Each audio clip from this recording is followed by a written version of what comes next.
हाँ जी, चलिए अब हम ये समझेंगे कि जो चाल होती है उसको कितने कैटेगरी में डिवाइड किया गया है, यानी चाल कितने प्रकार का होता है। तो हम यहाँ पे देखेंगे चाल के प्रकार।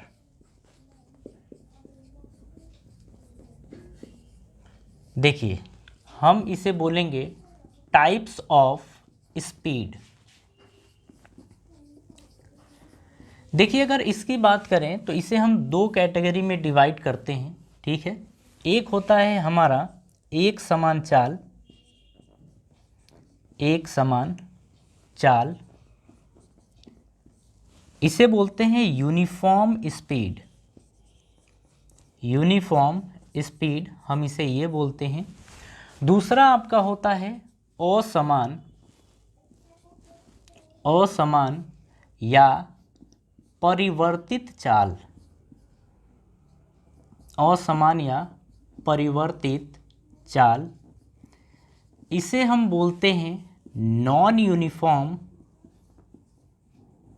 नॉन यूनिफॉर्म या वेरिएबल, नॉन यूनिफॉर्म या वेरिएबल स्पीड, हम इसे ये बोलते हैं। तो देखिए अगर हम चाल की बात करें तो चाल को हम दो कैटेगरी में डिवाइड करते हैं। एक होता है आपका एक समान चाल यानी यूनिफॉर्म स्पीड, दूसरा होता है असमान चाल या परिवर्तित चाल जिसे हम कहते हैं नॉन यूनिफॉर्म या वेरिएबल स्पीड, ठीक है। अब जरा यहीं पे सब कुछ समझ लीजिए कि एक समान चाल या परिवर्तित चाल ये क्या है। देखिए अगर हम एक समान चाल की बात करें तो हम इसमें ये कहते हैं कि किसी वस्तु या किसी कण द्वारा समान समयांतराल में समान, अगर कोई वस्तु समान समयांतराल में समान दूरी तय करता है तो हम कहते हैं कि ये जो वस्तु है वो एक समान चाल से चल रही है, ठीक है। तो इसकी परिभाषा जो है वो आपको बोर्ड स्क्रीन पे दिख जाएगा, उसे आप लिख लीजिएगा, ठीक है। तो हम यहाँ पे एक समान चाल की बात कर रहे हैं तो ज़रा इस चीज़ को समझ लीजिए। जैसे मान लीजिए कि आप A से पहुँचे B तक, B से पहुँचे आप C तक, ठीक है, यहाँ पहुँचे। हम ये कह रहे हैं कि समान समय अंतराल में, अच्छा यहाँ पे एक और बना लेते हैं, ठीक है। ज़रा इसे, ये आपका C और इसे आप D बना लीजिए, ठीक। हम यहाँ पे ये बोल रहे हैं कि मान लीजिए A से B तक की दूरी S है, ठीक है, और B से C तक की दूरी S है, C से D तक की दूरी S है, ऐसा मान लीजिए। तो हम करें कि मान लीजिए कि A से B तक आपका T समय लग रहा है, B से C तक भी T समय लग रहा है, C से D तक भी T समय लग रहा है।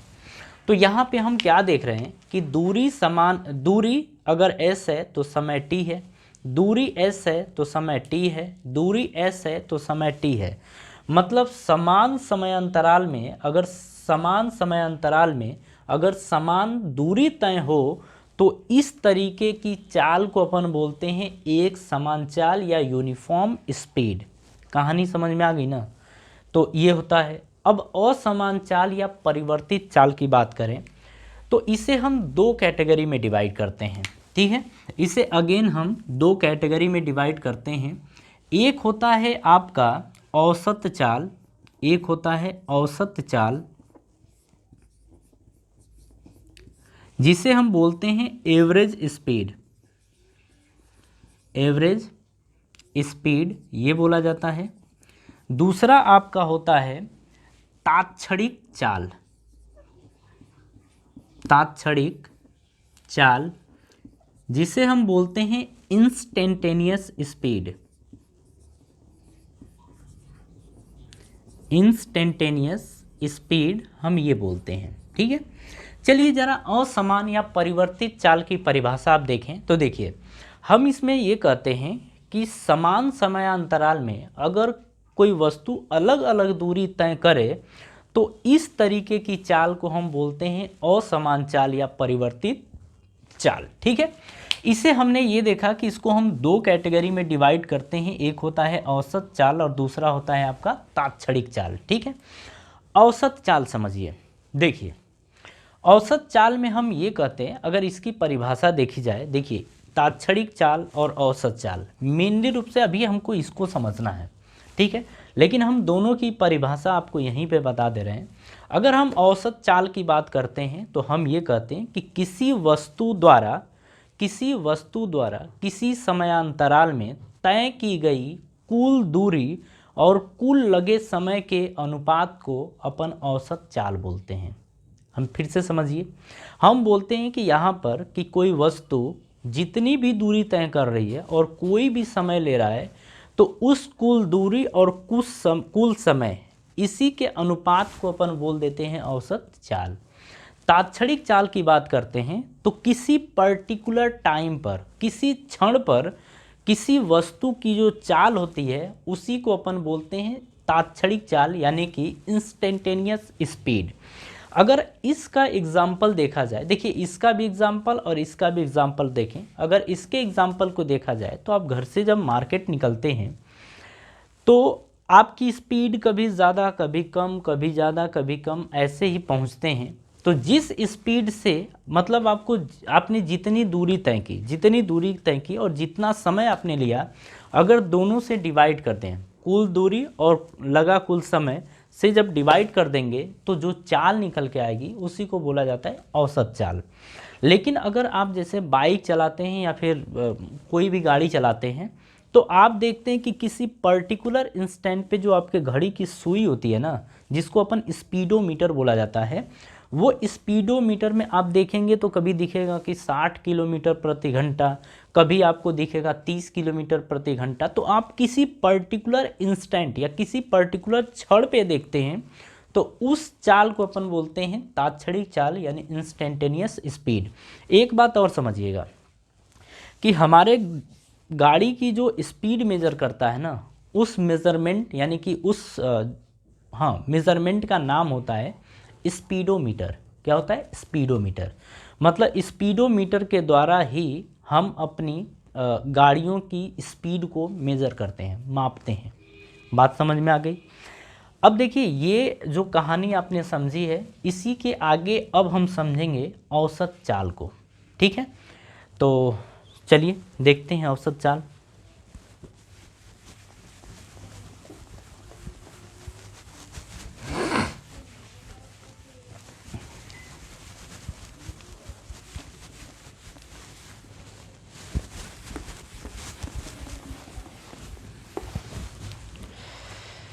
चलिए जी, हम बात कर रहे हैं औसत चाल को।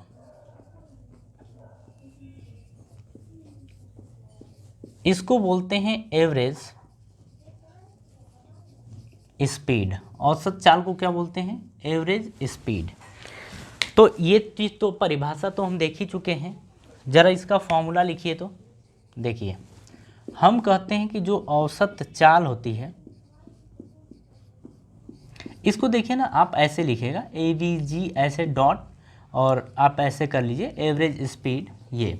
या इसी को हम एक और तरीके से लिखेंगे। देखिए, इसी को हम लिख सकते हैं VAVG। ये एवरेज स्पीड इस तरीके से लिखेंगे आप। ठीक है, इज इक्वल्स टू होता है कुल दूरी बटे में कुल समय, कुल दूरी बटे में कुल समय, यही होता है आपकी औसत चाल।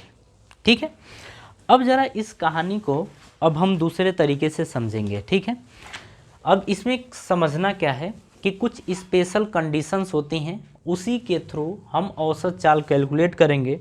क्योंकि हमारे बुक्स के अंदर जो क्वेश्चन दिए हैं औसत चाल को लेके, हम उसको किस तरीके से सॉल्व करेंगे जिससे कि वो जल्दी सॉल्व हो जाए और आसानी से सॉल्व हो जाए।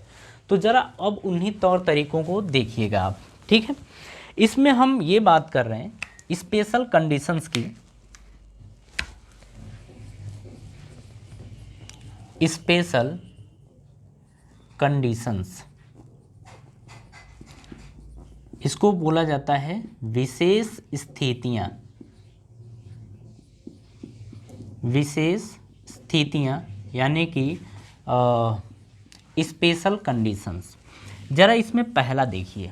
ठीक है, हम ये बोलते हैं यहाँ पे कि जब कोई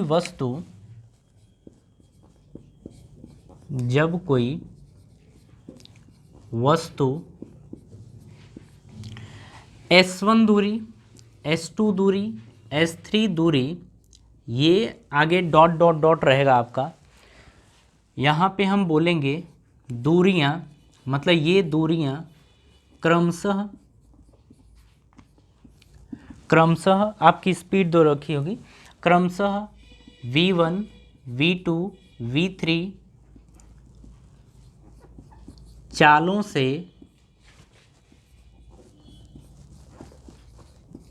से तय करे तो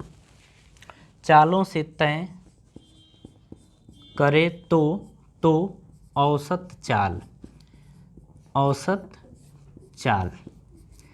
आप ऊपर ज़रा फॉर्मूला देखिए, औसत चाल बराबर कुल दूरी बटे में कुल समय होता है, ठीक है। तो यहाँ से अगर हम बात करें कुल दूरी की, ये आपका क्वेश्चन दे रखा है कि कोई वस्तु है जो S1 दूरी, S2 दूरी, S3 ये दूरियां हैं, वो V1, V2, V3 इन चालों से चल रही है, ठीक है। तो ज़रा इस चीज़ को अगर आप चाहें तो फोटो के थ्रू देखें ताकि आपको ज़्यादा बेहतर से समझ में आए। देखिए, जैसे मान लीजिए कि आपको A से चलना था और आपको P तक पहुंचना है, ठीक है। A से P तक पहुंचना है, ये है B, यहाँ से ये C और यहाँ से ये D और आगे बहुत सारे हैं ऐसे, ठीक है। अब कहें कि ये जो दूरी है A से B तक की दूरी वो S1 है और ये S1 दूरी तय की जा रही है V1 स्पीड से, यानी कि इस चाल से। B से C तक की दूरी S2 है और ये तय की जा रही है V2 से। C से D तक की दूरी आपकी S3 है और ये तय की जा रही है V3 से, और ऐसे आगे की कहानी आप देखते चले जाएंगे, मतलब कि S4 V4 से तय इस तरीके से है। तो ये बोल रहा है कि जब A से P तक आप पहुंचते हैं तो आपकी औसत चाल क्या थी, औसत चाल। तो इसके लिए हम बोलते हैं कि जो अपने को ज़रूरत है कुल दूरी की, क्योंकि फॉर्मूला क्या है, औसत चाल बराबर कुल दूरी बटे कुल समय। अगर हम कुल दूरी की बात करें तो कुल दूरी क्या है, S1 plus S2 plus S3 ऐसे डॉट डॉट डॉट आगे बढ़ते चले जाइए, ये कुल दूरी है। अच्छा, अब कुल समय की अगर बात करें, कुल समय, तो ज़रा समय की अब कहानी समझिए। कुल समय अगर कहें हम ये कि A से B तक जो V1 चाल से S1 दूरी तय कर रहा है, इसमें समय लग रहा है T1। हम ऐसा मान ले रहे हैं कि माना कि A से B तक पहुंचने में T1 समय लगा, B से C तक पहुंचने में T2 समय लगा, C से D तक पहुंचने में T3 समय लगा, और ये समय लगता है, ठीक है। तो अब हमें समय निकालना है। तो देखिए, अगर फॉर्मूले की बात करें तो समय बराबर होता है दूरी बटे, समय बराबर दूरी बटे में चाल, ये फॉर्मूला होता है, समय बराबर दूरी बटे में चाल, ठीक है। तो देखिए, अब हम समय निकालना चाहते हैं तो समय की बात करते हैं, तो कुल समय का मतलब सभी समय को आप जोड़ दीजिए। अभी हम लिखते हैं T2 प्लस T3, सभी समय को आप क्या करेंगे, जोड़ देंगे, तो ये समय लगेगा, ठीक है।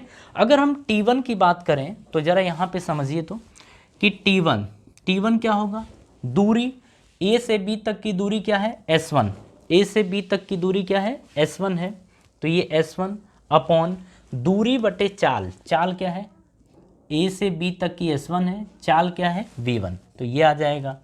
अगर हम दूसरे वाले समय यानी T2 की बात करें तो कुल दूरी कितनी है, S2, तो ये S2, चाल कितना है, V2, ये S2 दूरी V2 स्पीड से तय कर रहा है।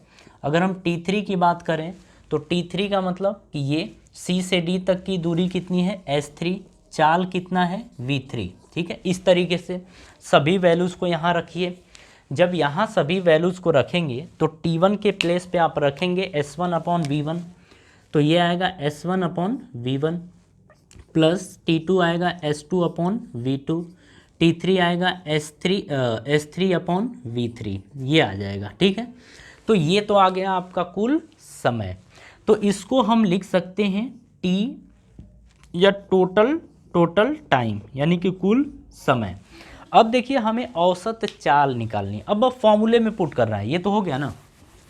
अब बस फॉर्मूले में हमें पुट करना है, ठीक है। तो हम यहाँ से बोलने वाले हैं कि औसत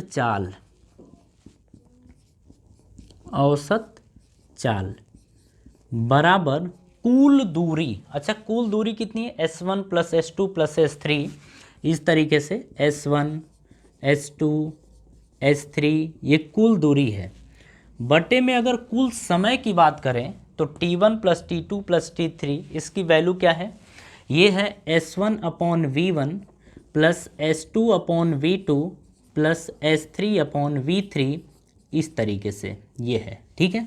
और ये इस तरीके से कैलकुलेट किया जाता है औसत चाल। बात समझ में आ गई।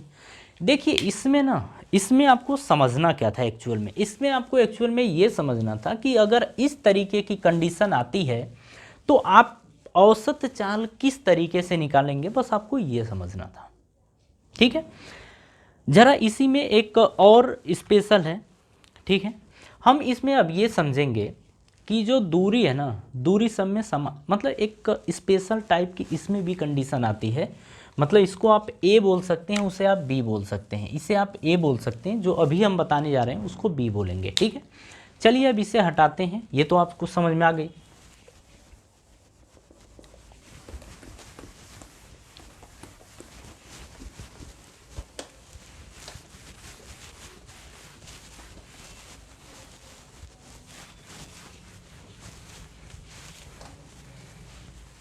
हाँ जी, चलिए हम ऐसा मान लेते हैं कि कोई वस्तु है ना, जो कोई वस्तु है ये बी, जैसे उस वस्तु को मान लीजिए ए से पी तक पहुंचना था, लेकिन इसमें दो हिस्से किए गए, ठीक है। और इसमें दो हिस्सों में ये बोला गया कि इसमें बीच में बी मान लीजिए कि ए से बी तक की दूरी ना एस है और बी से पी तक की दूरी भी एस है। लेकिन ए से बी तक की जो दूरी तय की जा रही है वो v1 चाल से की जा रही है और बी से पी तक की दूरी v2 चाल से तय की जा रही है। मतलब समान दूरियां तो हैं लेकिन उनकी चालें अलग अलग हैं। अब औसत चाल कैसे निकालेंगे, तो यहाँ पे हम लिखेंगे कुल दूरी, फॉर्मूला वही कुल दूरी। तो कुल दूरी कितनी है, कुल दूरी है s प्लस एस, अरे a से b और b से p, तो s प्लस एस यानी कि कुल दूरी कितनी है 2s। अगर हम कुल समय की बात करें, कुल समय, तो यहाँ पे समझिए कुल समय का मतलब मान ऐसा लीजिए कि देखिए a से b तक की जो s दूरी है अगर v1 चाल से चल रहा है तो मान लेते हैं कि ये समय लगता है t1, और b से p तक की अगर s दूरी v2 से चल रहा है तो मान लेते हैं कि ये समय लगेगा t2। तो दोनों अगर समय तो t1 प्लस t2, यहाँ से अगर हम समय की बात करें तो t1 ये रहा और ये t2 आपका रहा, समय बराबर दूरी बटे में चाल। तो अगर दूरी की बात करें तो दूरी आपका a से b तक s है और चाल आपका v1 है। b से c तक की दूरी s है तो ये और चाल है आपका v2, ठीक है। तो अब इसे यहाँ पे पुट करिए, तो जब हम पुट करेंगे तो क्या देखने को मिलेगा कि s upon v1 plus s upon v2 ये देखने को मिलेगा। जरा इन दोनों का एलसीएम लिया जाए, तो जब हम एलसीएम लेंगे तो एलसीएम v1 v2 आएगा, v1 से v1 कैंसिल होगा, v2 से s में मल्टीप्लाई करेंगे तो s v2 आएगा, प्लस v2 से v2 कैंसिल हो गया तो v1 का s में मल्टीप्लाई कर देंगे तो s v1 आएगा, ठीक है। तो एक्चुअल में देखिए दोनों में से आप s कॉमन ले सकते हैं, तो कॉमन लेंगे तो s बाहर आ जाएगा, ऊपर बचेगा v1 प्लस v2, नीचे बचेगा आपका v1 v2, ये आपका बचेगा। तो कुल समय देखिए आपका ये आ गया है और कुल दूरी आपका ये आ गया है। अब हम निकालेंगे औसत चाल, औसत चाल, और औसत चाल बराबर अभी आपने देखा कि कुल दूरी बटे में कुल समय। तो यहाँ से अगर कुल दूरी की बात करें तो कुल दूरी आपका 2s दे रखा है, कुल दूरी कितना है 2s, तो यहाँ पर रखेंगे 2s। कुल समय तो ये s है और ये v1 प्लस v2 और ये नीचे आपका है v1 v2, ठीक है। अच्छा यहाँ पे देखिए 2s केवल था, ये क्या था 2s था, तो 2s को 2s/1 अपन लिख सकते हैं। और आप सबको पता है कि बीच का बीच में मल्टीप्लाई होता है और नीचे का ऊपर, मतलब ऐसे आपको पता है ये चीज़। तो देखिए ये जाएगा ऊपर तो 2s तो पहले से ही था, इनटू v1 v2 अपॉन, अगर देखा जाए तो ये s रहेगा और ये v1 प्लस v2 ये आ जाएगा, s से s कैंसिल हो जाएगा, तो ऊपर आपका बचेगा 2v1 v2 upon v1 plus v2। ठीक है, ये आपकी स्पेशल कंडीशन होती है, कृपया इसे ध्यान रखिए। इसमें देखिए आपको फॉर्मूला याद करने की ज़रूरत नहीं है, केवल आपको तौर तरीके पता होना चाहिए। अब तौर तरीके सीखिए, फॉर्मूले आप याद मत करिए। ठीक है, हाँ जी, कुछ बेसिक फॉर्मूले तो आपको याद करने ही पड़ेंगे, जैसे कि अगर औसत चाल क्या होती है, कुल दूरी बटे कुल समय। अब न्यूमेरिकल में इसे किस तरीके से अप्लाई करना है वो हम आपको बता रहे हैं। ठीक है, ज़रा इसे कॉपी करिए, फिर आगे देखते हैं।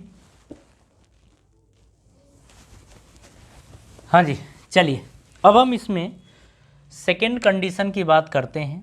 इसमें भी दो पार्ट हैं। पहला देखिए, हम इसमें ये बोलेंगे कि जब वस्तु समयांतरालों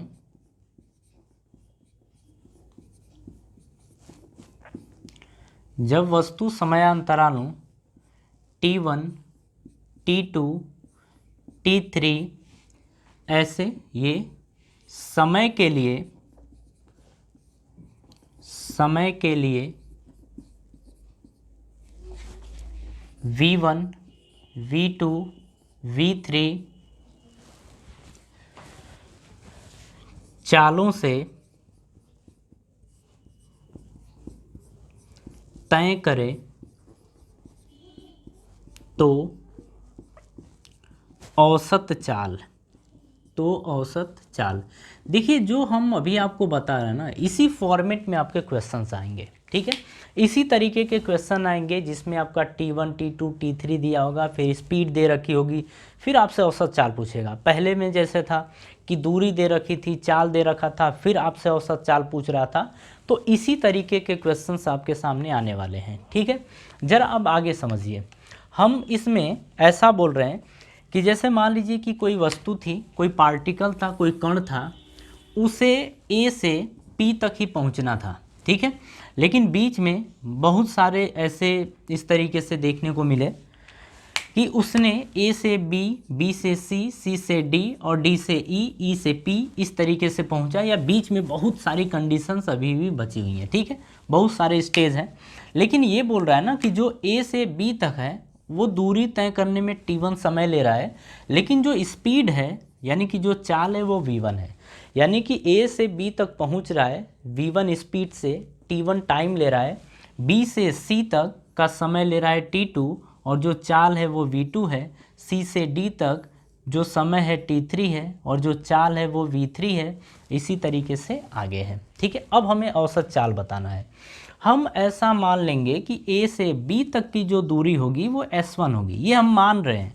B से C तक की दूरी जो होगी वो S2 होगी, C से D तक की दूरी होगी वो S3 होगी, हम ऐसा इसमें मान रहे हैं। ठीक है, अब हम ये समझेंगे इसमें कि जो कुल दूरी, तो कुल दूरी बराबर क्या होगा, यहाँ पे हम लिखेंगे कि S1 plus S2 plus S3, S1 plus S2 plus S3, इस तरीके से हम आगे बढ़ेंगे। अच्छा, दूरी बराबर चाल गुणे समय होता है। दूरी बराबर क्या होता है, चाल गुणे समय। तो दूरी बराबर चाल गुणे समय ये होता है आपका। अगर हम बात करें यहाँ पे कि दूरी यानी S1 बराबर आपका क्या आएगा, चाल ये है, समय ये है, यानी कि ये आएगा v1 t1।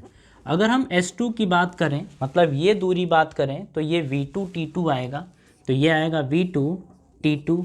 यहीं से अगर हम बात करें S3 की, तो S3 v3 t3 होगा, यानी v3 t3 ये हो जाएगा। ठीक है, और ऐसे आगे भी बढ़ते चला जाएगा। यानी कि अगर हम कुल दूरी की बात करें तो S1 के प्लेस पे हम लिख सकते हैं v1 t1, तो यहाँ पर हम लिखेंगे v1 t1। अगर हम S2 की बात करें तो v2 t2, तो v2 t2 ये लिखेंगे। S3 की बात करें तो v3 और ये t3 हम इस तरीके से लिखते चले जाएंगे। ठीक है, ये बात समझ में आ गई। अब हम बात करते हैं, कुल दूरी तो मिल गया, ये क्या है कुल दूरी, और कुल समय की अगर बात करें तो कुल समय आपका क्या आएगा, तो कुल समय देखिए दिया था T1 T2 T3 इस तरीके से, तो सभी को आपस में क्या करेंगे, जोड़ देंगे। ठीक है, इस तरीके से जोड़ देंगे, ये मिल गया। अब हमें निकालनी है औसत चाल, और औसत चाल बराबर होता है कुल दूरी बटे में कुल समय। ठीक है, चलिए यहाँ से हम देखेंगे औसत चाल। तो औसत चाल यानी कि एवरेज स्पीड जो आएगी, कुल दूरी, और कुल दूरी आपका दे रखा है S1 plus S2 plus S3, हम डायरेक्ट पुट कर दें V1 T1 plus V2 T2 plus V3 T3, तो ये आएगा V1 T1 plus V2 T2 plus V3 T3 इस तरीके से आगे। ठीक है, ये आपका आ जाएगा औसत चाल। अगर हम अरे सॉरी अपॉन कुल समय और समय की बात करें तो ये आएगा T1 plus T2 plus T3, ये आपका आगे बढ़ते चला जाएगा। तो इस तरीके से आप निकालेंगे औसत चाल। तो ये आपके पास एक और तरीका आ गया, इस तरीके से आप औसत चाल कैलकुलेट करते हैं। ठीक है, इसमें भी एक स्पेशल कंडीशन है, ज़रा उसको देखते हैं। एक और कंडीशन जो दे रखी है, मतलब इसी का बी पार्ट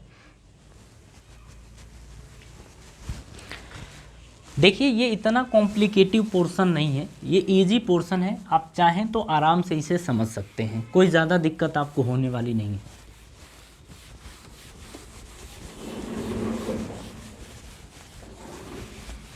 हाँ जी, चलिए इसमें आप समझिए, जैसे हम ये बोल दें यहाँ पे कि कोई पार्टिकल है, बी की बात कर रहे हैं, ठीक है, और उसे ए से पी तक पहुँचना है, और ये बीच में आपका कहीं भी इसको ले लीजिए, ये बी है। ठीक है, लेकिन यहाँ पे ये बोल रहा है ना कि ए से बी तक जो जाने में समय ले रहा है वो टी ले रहा है, मतलब ए से बी तक टी समय में पहुँच रहा है, और बी से पी तक भी टी समय में पहुँच रहा है। ऐसा क्वेश्चन, मतलब ये बोल रहा है कंडीशन में कि ए से बी तक कोई पार्टिकल, कोई कण है, वो पहुँचने में समय टी लेता है, और बी से पी तक पहुँचने में भी समय टी ही लेता है, और ए से बी तक जो जाता है वो v1 चाल से जाता है, बी से पी तक जाता है वो v2 चाल से जाता है। अब बताइए औसत चाल क्या होगी। ठीक है, तो हम यहाँ पे देखेंगे कुल दूरी। अगर हम कुल दूरी की बात करें तो कुल दूरी मतलब अपन ऐसा मान लें कि ए से बी तक की दूरी S1 है और बी से पी तक की दूरी S2 है, हम ऐसा मान लेते हैं।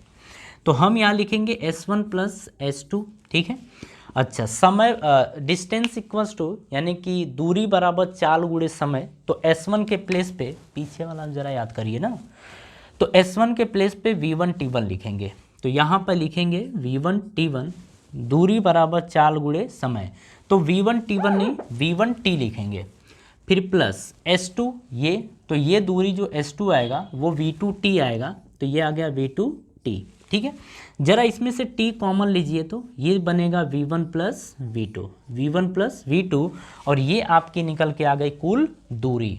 अब हम कुल समय की अगर बात करें तो जो कुल समय आएगा, जो कुल समय वो आएगा T प्लस T, क्योंकि यहाँ से यहाँ तक का समय T है, यहाँ से यहाँ तक का समय है T, तो ये आ जाएगा आपका 2T। क्या आ जाएगा 2T, तो ये आ गया। ठीक है, कुल समय क्या आ गया 2T।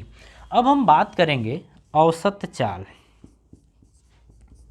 औसत चाल, तो औसत चाल बराबर कुल दूरी, यानी कि हम यहाँ से लिखेंगे कि T V1 प्लस V2, तो यहाँ से आप T लिखेंगे V1 प्लस V2 ये लिखेंगे अपॉन कुल समय 2T, तो यहाँ लिखेंगे 2T।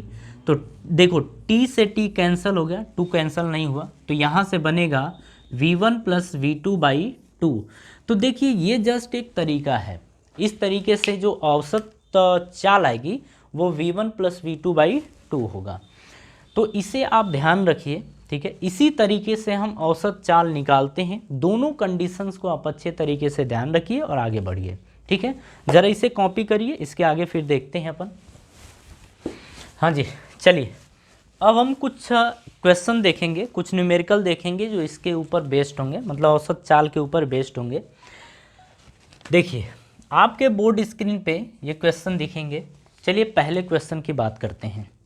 जो पहला क्वेश्चन दे रखा है वो बोल रहा है कि एक लड़का 6 किलोमीटर दूर स्थित अपने स्कूल 2.5 किलोमीटर प्रति घंटा की नियत चाल से जाता है तथा 4 किलोमीटर प्रति घंटा की नियत चाल से लौटता है। पूरी यात्रा के लिए लड़के की औसत चाल क्या है? इसमें एक बात ध्यान रखना है कि आता है जाता है उससे औसत चाल के ऊपर फर्क नहीं पड़ेगा, ठीक है। जब हम औसत वेग देखेंगे ना उस टाइम इसकी नौटंकी होती है, लेकिन औसत चाल को आप आराम से समझ सकते हैं। ज़रा ये देखिए, अब यहाँ पे क्या बोल रहा है कि जैसे एक लड़का है, वो उसका यहाँ पे घर है और यहाँ पर उसका स्कूल है, ठीक है। और जो ये बोल रहा है ना कि 6 किलोमीटर दूर है, तो जो घर से स्कूल है वो 6 किलोमीटर की दूरी पर है। लड़का जो जाता है इधर से स्कूल, वो जाता है आपका 2.5 किलोमीटर प्रति घंटा से, मतलब इतने किलोमीटर पर आवर से ये स्कूल जाता है। और जब स्कूल से आता है वापस तो उसकी जो स्पीड होती है, इसको v1 मान लीजिए, इसको v2, वो आता है 4 किलोमीटर प्रति घंटा से। इतने किलोमीटर प्रति घंटा यानी इतने किलोमीटर पर आवर से वो आता है लड़का। तो बोल रहा है कि उसकी औसत चाल क्या होगी। देखिए, अगर हम बात करें कि औसत चाल बराबर कुल दूरी बटे कुल समय होता है, तो अगर कुल दूरी की बात करें, कुल दूरी की, तो देखिए यहाँ पे आने का समय यानी कि HS प्लस जाने का समय, जाने मतलब यहाँ से यहाँ तक जाता है 6 किलोमीटर, मतलब HS जाता है, फिर S से H आता है, ये आता है।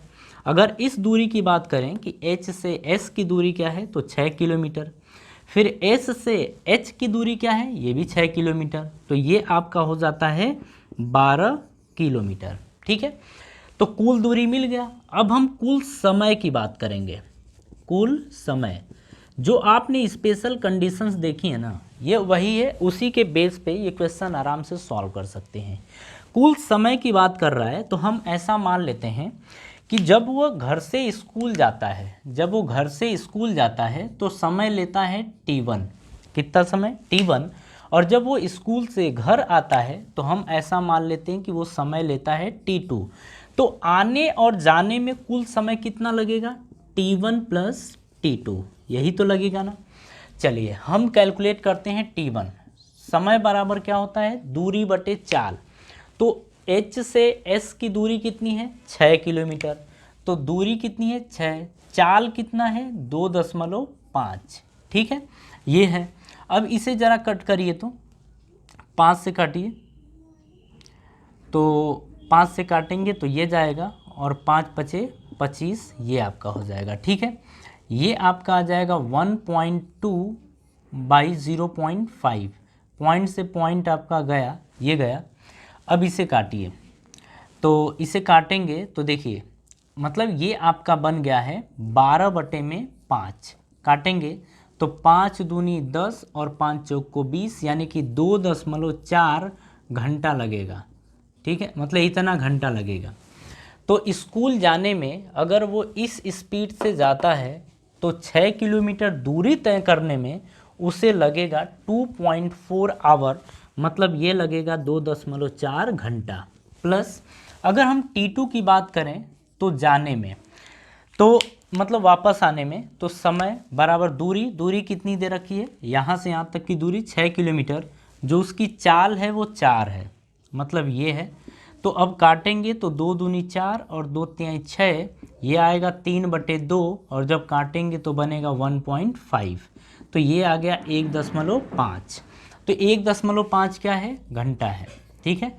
तो यहाँ पे ये पता चल रहा है कि वापस आने में उसे 1.5 घंटा लगता है, ठीक है। अब कुल समय की बात हो रही है, तो 5 4 9 और 2 1 3, मतलब इतने घंटा लगेगा। आवर का मतलब क्या होता है? घंटा।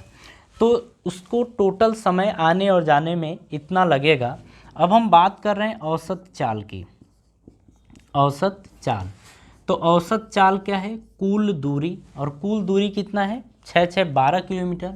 औसत चाल कितना है? 3.9, तो ये है इतना किलोमीटर प्रति घंटा आपका ये आंसर होगा।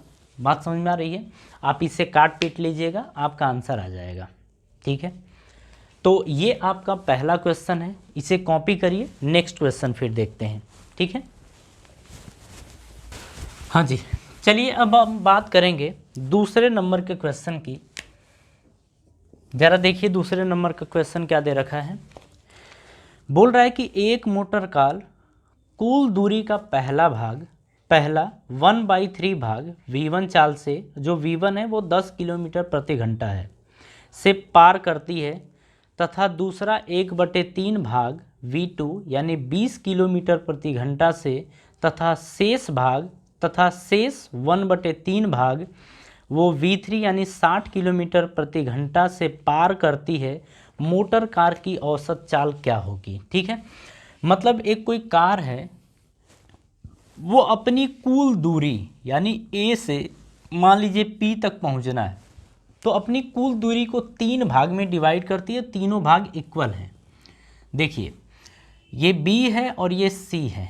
ठीक है, तो इस क्वेश्चन में ये बोल रहा है कि इसको 3 इक्वल भाग में डिवाइड किया गया है। तो A से B तक की जो दूरी है, देखिए हम ऐसा इस क्वेश्चन में मान लेते हैं अपनी तरफ से, इसमें हमें औसत चाल की बात कर रहा है। अच्छा, इसमें ये बोल रहा है ना कि 1/3 भाग V1 स्पीड से, V1 चाल से, यानी 10 किलोमीटर A से B तक जो है वो कार 10 किलोमीटर प्रति घंटा से चलती है, और B से C जो है वो चलती है आपका 20 किलोमीटर प्रति घंटा से। ठीक है, 20 किलोमीटर प्रति घंटा से, और C से P यानी कि जो तीसरा पार्ट है उसे चलती है 60 किलोमीटर प्रति घंटा से। 60 किलोमीटर प्रति घंटा से उसकी औसत चाल बतानी है। ठीक है, अगर यहाँ पे दूरी की बात करें तो हम ऐसा मान लेते हैं कि A से B तक की दूरी S है। देखिए कुछ भी मान लीजिए, A से B तक की दूरी अगर S है तो B से C तक की दूरी भी S होगी, और C से P तक की भी दूरी S होगी। इसने बोला है कि टोटल 1 भाग है। ठीक है, या ऐसे मान लीजिए कि टोटल आपका क्या दे रखा है, 1 भाग। हम इस क्वेश्चन को इसकी लैंग्वेज में करें या अपने लैंग्वेज में, आंसर वही आएगा। 1/3 भाग का यहाँ कोई मतलब नहीं है। हम पूरा मान लेते हैं 1 भाग, तो ये कितना भाग है, 1/3। ये कितना भाग है, 1/3। ये भी आपका 1/3 भाग है। तो ये दूरी है। ठीक है, एक तरीके से क्या मान लेंगे, ये आपकी दूरी दे रखी है। तो चलिए अगर हम बात करें कि कुल दूरी की औसत चाल तो निकालना है। अच्छा, एक चीज़ और देख लेते हैं कि A से B तक की जो दूरी है ना, वो ऐसा मान लेते हैं कि T1 समय में तय करेगी, और B से C तक की T2 समय लगेगा, C से P तक जो है वो T3 समय लगेगा। हम ऐसा मान लेते हैं। ठीक है, अब देखिए अगर हम कुल दूरी की बात करें, कुल दूरी, तो कुल दूरी का मतलब क्या है, AB। आप यही तो बोलेंगे ना कि AB, A से B, B से C यानी BC, प्लस C से P यानी CP, बराबर AB कितना दे रखा है, 1/3। BC कितना है, 1/3। CP कितना है, 1/3। तीनों का अगर LCM लिया जाए तो 3 आएगा, 3 से काटेंगे तो 1, तो 1 का 1 में 1, प्लस 3 एकम 3, तो 1 का 1 में 1, 3 एकम 3 तो 1, तो ये 3/3 आएगा, यानी ये आ जाएगा 1। कितना आ जाएगा, 1। तो दूरी कितनी आ गई, कुल दूरी 1 किलोमीटर आ गई। ठीक है, कुल दूरी कितना हो गया, 1 किलोमीटर। अब हम कुल समय की बात करें, कुल समय, तो समय कितना है, पहले को हमने माना है T1, इसको माना कितना है T1, दूसरे को कितना माना T2, और तीसरे को हमने मान लिया है T3। अब हमें समय निकालना है। तो देखिए T1 की अगर बात करें तो समय बराबर दूरी बटे में चाल है। दूरी कितनी है, 1/3। तो 1/3 किस चाल से तय की जा रही है, 10 किलोमीटर प्रति घंटा, यानी कि ये 10 है। ठीक है, 10 को क्या लिख सकते हैं, 10/1। तो बीच का बीच में गुणा कर दीजिए और नीचे का ऊपर कर दीजिए। तो 1 का 1 में गुणा करेंगे तो ये, और 3 का 10 में करेंगे तो ये, यानी ये आ जाएगा 1/30 घंटा। 1/30 घंटा ये आ जाएगा। चलिए हम T2 की बात करते हैं। तो कुल दूरी कितनी है, मतलब 1/3 ये दूरी है, तो 1/3 समय की चाल की बात करें तो 20 है, तो 20 बटे में हम 1 लिख सकते हैं, 20 का बीच में और नीचे का ऊपर। तो देखिए 1 का 1 में गुणा करेंगे और नीचे 3 का 20 में करेंगे तो ये आ जाएगा 1/60 घंटा, ये आपका समय आ जाएगा। ठीक है, इसी तरीके से अगर हम T3 की बात करें तो T3 में देखिए ये T3 कुल दूरी कितनी है 1/3, चाल कितनी है 60, तो 60/1, बीच का बीच में गुणा और नीचे का ऊपर। तो यहाँ से लिखेंगे 1 गुणे 1/3 गुणे 60 ऐसा, तो ये आ जाएगा 1/180 घंटा, ये आपका आ गया समय।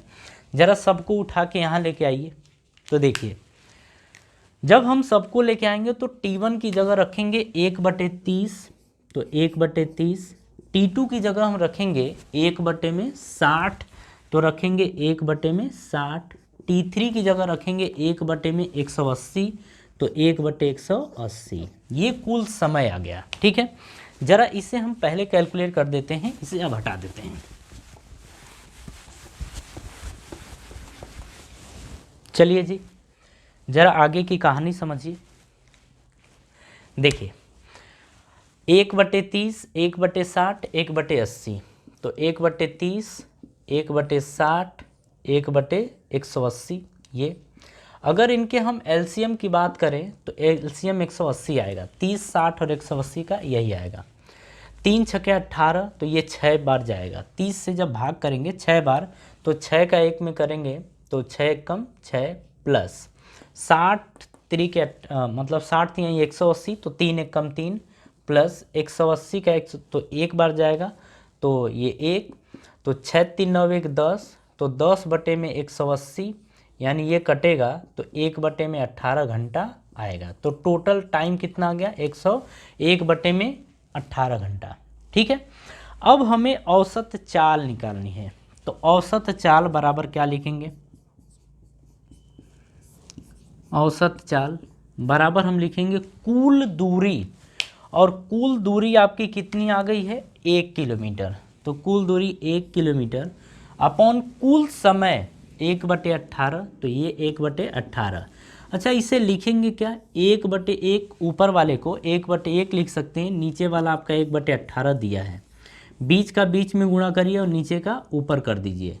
तो यहाँ से आप देखेंगे कि 18 का 1 में गुणा करेंगे तो 18 गुणे 1/1 गुणे 1 यानी ये 18 आ जाएगा, केवल क्या बचेगा 18/1 यानी 18, और ये आएगा किलोमीटर प्रति घंटा, किलोमीटर प्रति घंटा, ये आपका आंसर होगा।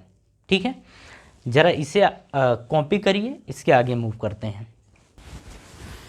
हाँ जी चलिए, अब ज़रा नेक्स्ट क्वेश्चन यानी कि 3rd नंबर का क्वेश्चन आप अपने बोर्ड स्क्रीन पे देखिए। देखिए क्या दे रखा है, क्वेश्चन हम रीड कर रहे हैं, आप इसे समझिए।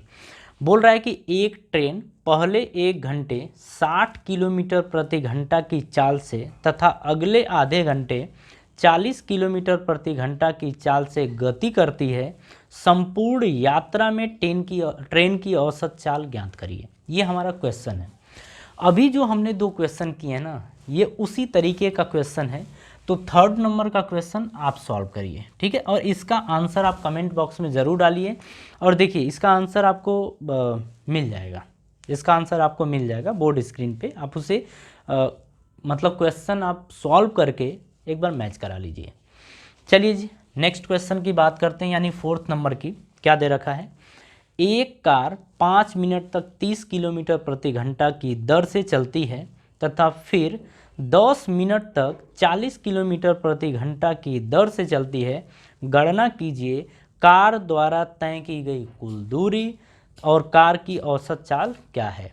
ये क्वेश्चन भी आप खुद सॉल्व करेंगे।